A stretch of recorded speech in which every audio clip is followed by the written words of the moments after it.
This is another success story on the keyword golden ratio. Today I talked to a pastor named Duke, and Duke has a site that made $967 in March of 2018 with just about 200 visitors a day. We're going to go over all the details. If you want to hear from Duke in the future and get an update, please be sure to leave a comment. So here are a couple things that Duke shares with us. His tips on viral type titles to help name all your blog posts to hopefully get a higher click-through rate, and his tips for beginners, which is a little counterintuitive, and I find it pretty interesting and very helpful. I actually agree with him. So let's get to the interview right now.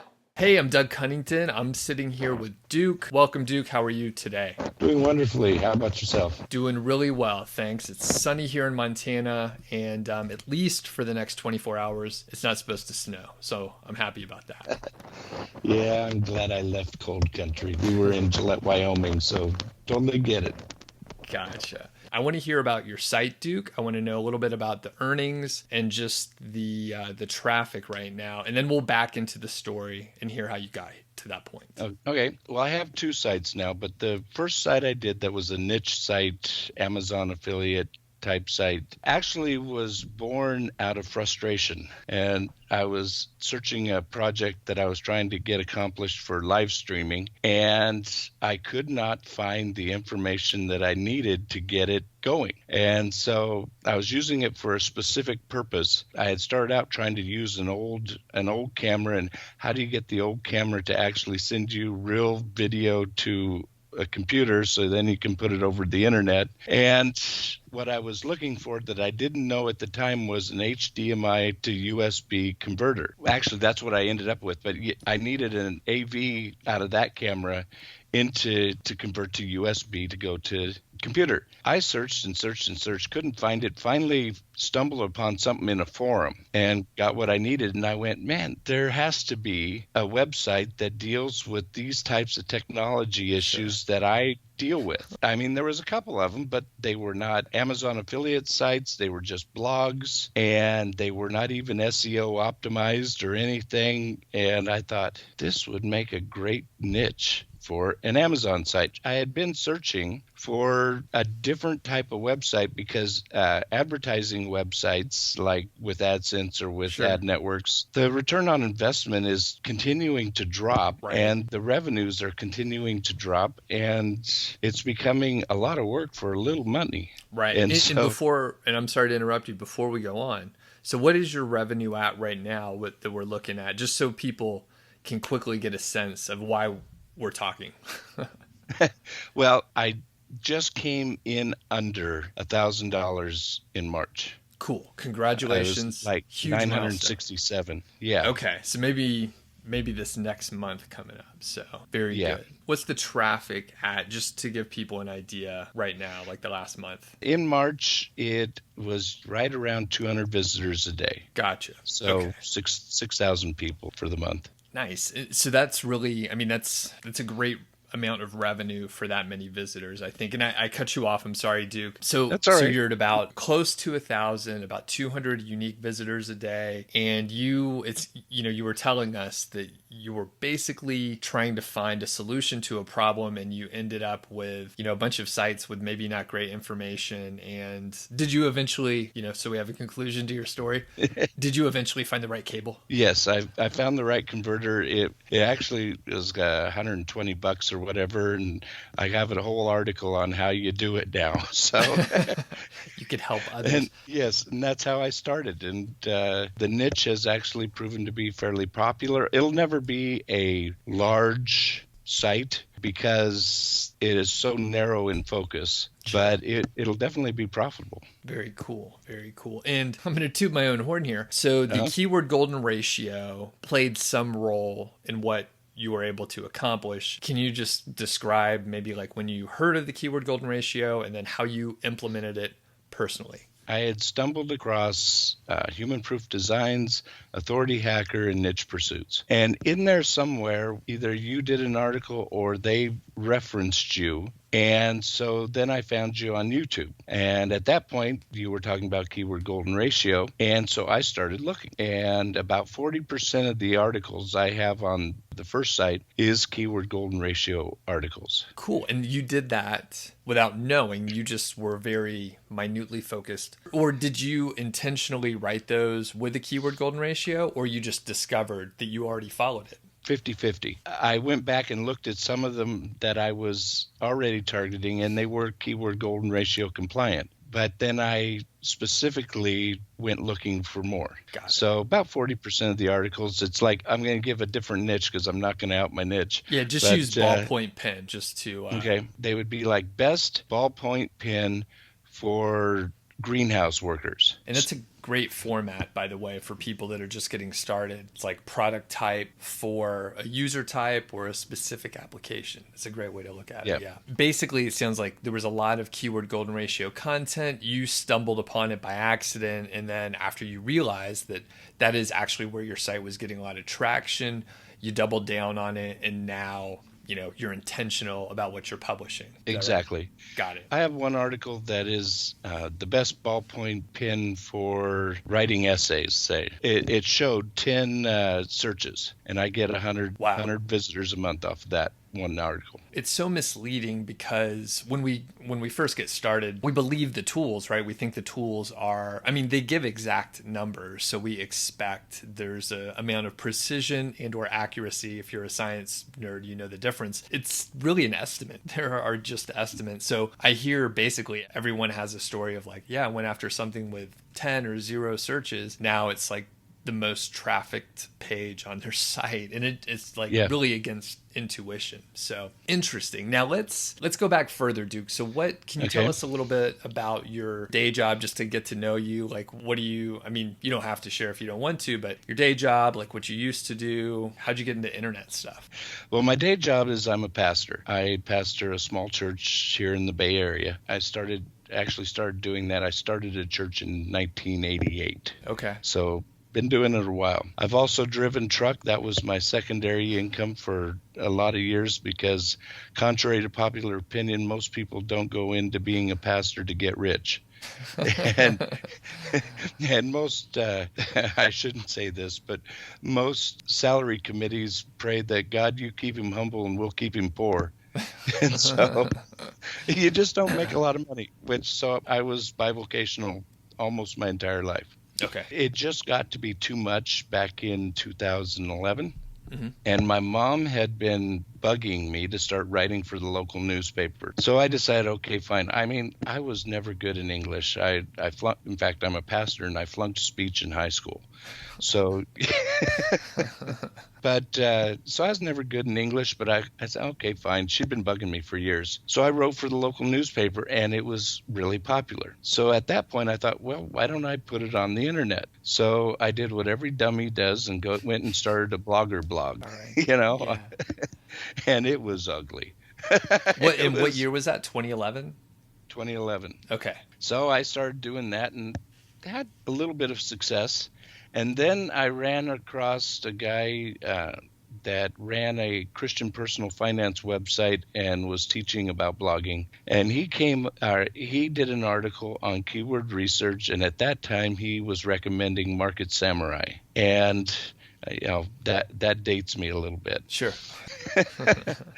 I thought, okay, I'll give it a try. And so I did an actual article that was based on search and what people are searching for, and it took off. And I thought I had hit the holy grail, and so I started doing everything. I switched over to WordPress. I had lists upon lists and different things that people were searching for. And in my first year, I hit 500,000 people coming to the website, 500,000 uniques. Wow. Yeah.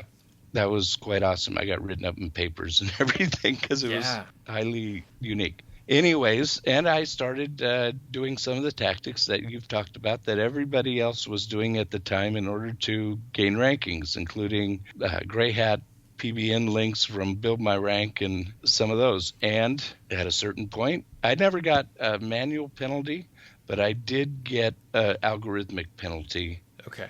And everything tanked. Gotcha. Yeah. All internet marketers usually have some story like this. So. Yeah. So, and I was still focusing on just getting traffic and doing display ads, not Okay. any affiliate stuff. At that point, I got really irritated at Google because there was a lot of work and a lot of effort. It's Sure. like, man, I just not smart enough. So I switched over to viral type websites, and I started a viral video type website, and it took off. And in fact, it took off to the point that I went viral on Facebook and had 1.3 million visitors in a week. That's And staggering. What year was that, by the way? So that was, let's see, where was I? I think that was 2015. okay, so not too Not too long ago. long, All maybe right. 14, maybe 15. I'd have to go look. Okay. Anyways, I was on Media Temple hosting at the time, and it broke Media Temple. They had their selling point at the time is we can scale no matter what happens. You found the breaking point. I found the breaking What point. what was the video? Just curious. It was a video of this news report where there was this horrible accident, and this girl was feeling like she was going to die. She was trapped in the thing, Uh-huh. and this priest came and went and prayed with her and then disappeared. Uh-huh. Everybody was speculating, was it an angel? And so Interesting. it just went viral. How I about don't know. that? Yeah. Interesting. Interesting. Okay. So you did the viral site, and then those are really hard, right? Like it's a treadmill, you can't get Yeah, you off got to and feed the beast. Yeah. okay. And I saw the handwriting on the wall as Facebook kept on tightening up its reach Hmm. on his Facebook pages. You got less and less return, less and less people coming. And so I saw the handwriting on the wall. So I went back to SEO, took all my old articles that I ranked previously, upgraded them, put them on a different website, did all the right things, and built zero backlinks to it. And now it gets about 40 to 45,000 visitors a month. Wow. Okay. Great. And this was the site that you had from back in the day, 2011, the Yeah, blogger days. Okay. yeah, Wow, great. So I'm going to jump around a little bit, and I want to go back to the site that is making almost $1,000 a month. Is that the one from right. 2011 or No, the new one? no, it's a brand new site, the one that's making $1,000 a month. It makes more money than the site that gets between 30 and 40,000 Okay. visitors a month. Okay, gotcha. And can you tell us, or how old is that site then? The new one, Yep, the new one. it's 10 months old. I started it back in July, I think, June or July, into June, 1st July of Okay, last year. gotcha. I know you won't remember exactly, but can you kind of tell us about the trajectory of the earnings and traffic over time, just to hopefully illustrate a little bit of like the Google sandbox and what it's like the first 6 months you're starting your site. Okay, I've made my first sale in 6 weeks. It was a decent product, about $300. Okay. I target between $100 and $500 products. So it made its first sale. It took 3 months almost to the day to come out of the sandbox, but I did things to get it to come out of the sandbox early. Okay. Can you Uh, share any of those? yeah, because none of it's hard. I started off as soon as I launched it. I did a press release because new site being launched, blah blah blah blah. It's genuine news, so it works. Okay. Then I did, I don't know, about 20 blog comments right in there someplace. I did 20 Quora answers that Nice. pointed to the site, and I did 4 guest posts. One of those came from your tactic of establishing a relationship with blog comments. Sure. Okay. And then I share on Pinterest and on Scoop It. I don't know if you're available or familiar with Scoop It, but you actually get a backlink from it. So Okay. Pinterest backlinks, Scoop It backlinks, just to give social. Some presence. Yes. Got it. And Okay. and that's what I did. It took 3 months, and it was obvious it came out because it jumped. It was languishing at 5 to 10 visitors a day, Hmm. and the first jump was up to between 50 and 75. Gotcha. Basically overnight, right? Yeah, Okay. And just to recap, so press release, 20 blog comments, 4 guest posts, and some sharing, Scoop It, and Pinterest. Is that right? yeah, and Quora. And Quora, 20 Yeah, answers on Quora. Nice. yeah. Now for the press release, I've never done that. I've heard it's a piece of, an early launch strategy like you described. Is there anyone that you would recommend? And it's okay if you don't, because I don't know who they are or anything. So Don't go for the $5 press release on Fiverr. You get what you pay for. okay. I went with Human Proof Designs, their press release service. Okay. You can find a little bit better pricing, but their press release was good, and I got over 300 backlinks from different news websites that have good authority. So they're no follow, but no follow helps too. Right. And I believe that as well. Plus, I mean, at that point, it's brandable, right? It's the brand name. That's great to have early on, because that's what a real website would have. So yes. Okay, great. Thanks for sharing that, because I mean, some people do ask about the sandbox, and I've heard different formulas, and I've also heard like I did the formula on this site and it didn't work, and then I did it on these two and it did work. So I think there may be like some variances, other factors. There is variance. Sure. Okay. I did exactly the same thing on my second site, and it's just now looking like it's coming out of the sandbox, and it's been over 4 months. Gotcha. Okay. How many posts did you have on the site within that 3-month period? What did you launch with? I launched immediately because I knew I was going to have the posts within 2 weeks. I'd have over 10. Okay. Writing is not hard. It's gotten kind of mind numbing. So I'm learning how to delegate that. Right. But in a 3-month period, I probably had 30 to 40 posts on the site. Gotcha. Okay, perfect. So once you got out of the sandbox, you were making a little bit more money because you were obviously, getting 10 times more traffic than you were. So from like months 3 through 10, can you kind of remember like a couple of the milestone points? Basically, did it grow like really fast, or what was the situation? It was kind of interesting. I still find it interesting today because the traffic jumped. In the first traffic jump, we broke our $100 mark, and that was a milestone, $100 month. And that was probably in month 3, maybe month 4. And then it jumped up to the $500 range fairly quickly. It was, by month 6 for sure, because, it went into November and December were $500 months. Mm-hmm. And since I'm not targeting general consumers, I'm targeting a business, I did not see a big Christmas bounce. Good to know. Interesting. Yeah, I found that interesting as well, because I was kind of expecting, all right, come on Christmas. Yeah. And it was flat. Okay. It was flat. But then January, where in this niche, new budgets are figured out and released and what they're going to spend on different products. In January and February, it jumped up again. And so January was like 700, February was 800, and March was 967. Gotcha. And I take it traffic is growing. You're still adding content. Actually, I'm just now getting back to it. In January or December, I went to another site to start building a second site. And so from December until now, I have been building the second site, and it's a huge site. It's not just a small one. And from December until today, we have posted 378 posts, I think, articles. Wow. That's a lot. And we got another 60 to go, and then we will be done with phase 1. Wow. Yeah, that's a huge site. Any tips for people that are looking or thinking about doing that type of sprint of work? You can't write it yourself. Even if it's easy to write, it's too much.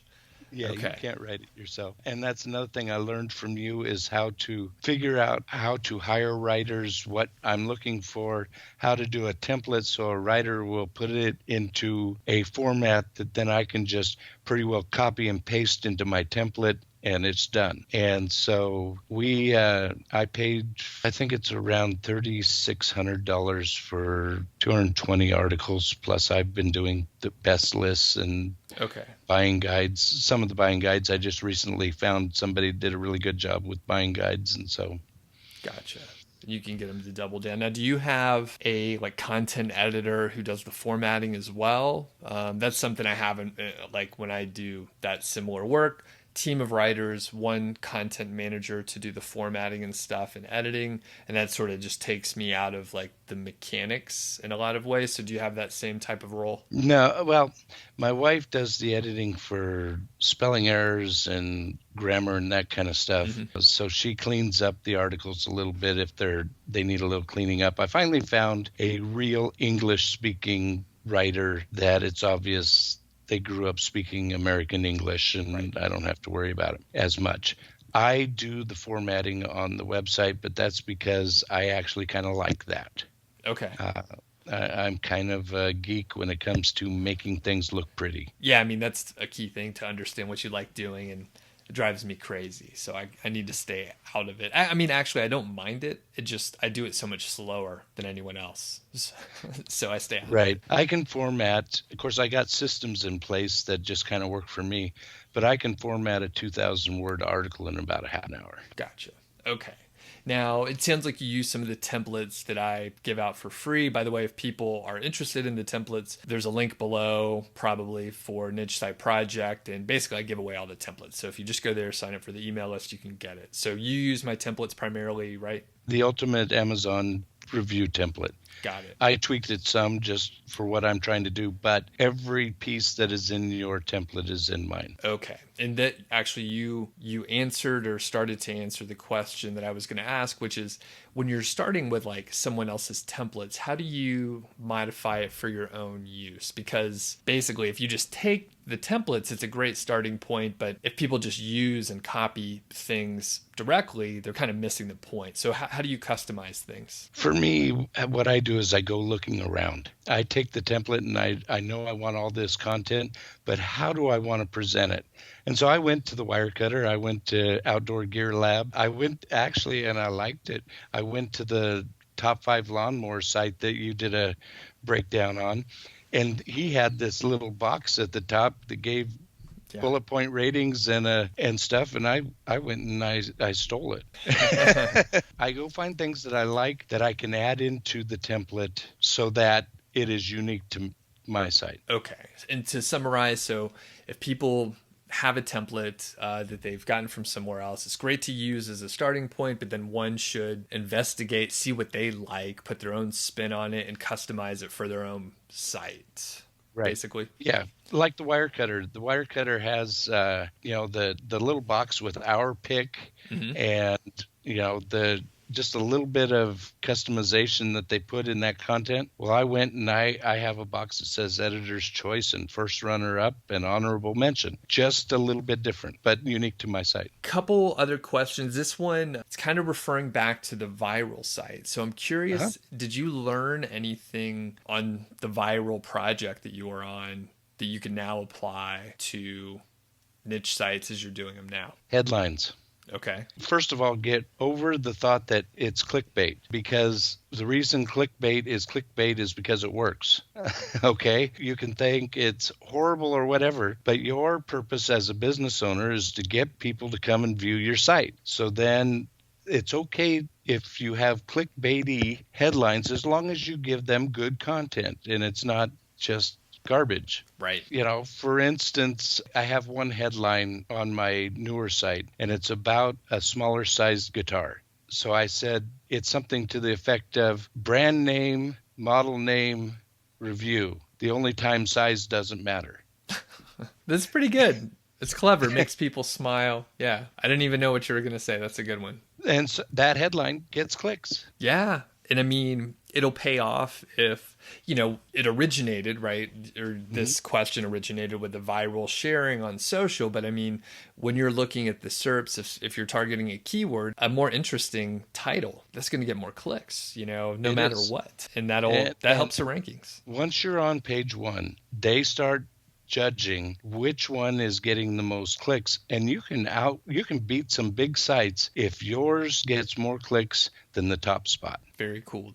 Awesome tip. Now, do you have any tips for people that are just getting started and maybe launched a site before, but they haven't really made any money? What would you tell them?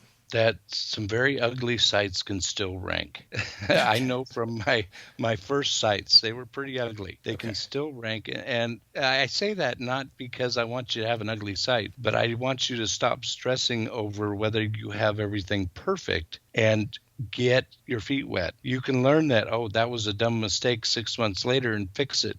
But if you wait until you have everything, all the knowledge you need, you're never going to get started. And if you don't get started, you're never going to learn, because guess what? Even if you spent the next 6 months watching video after video and reading blog post after blog post, until you actually do it, you're not going to learn what works and doesn't work. Well said, Duke. Really appreciate it. And thanks for the time today. Oh, not a problem. My pleasure. Awesome. All right, thanks, Duke. Really appreciate it. And I'll give Duke another shout out. He's actually one of the moderators that helps out all the time on the live stream. So, Duke, I really appreciate it. I couldn't do the live streams without help from moderators like you. So, again, if you want to hear more from Duke, be sure to leave a comment. If you have specific questions, feel free to ask. I can, always bug Duke to help me answer some of the questions about his site. So thanks for watching. Be sure to check out some of the interviews with other successful niche site owners like Ellen, Wesley, and Jaron. I'll put some links for those interviews below, and be sure to check them out. Thanks.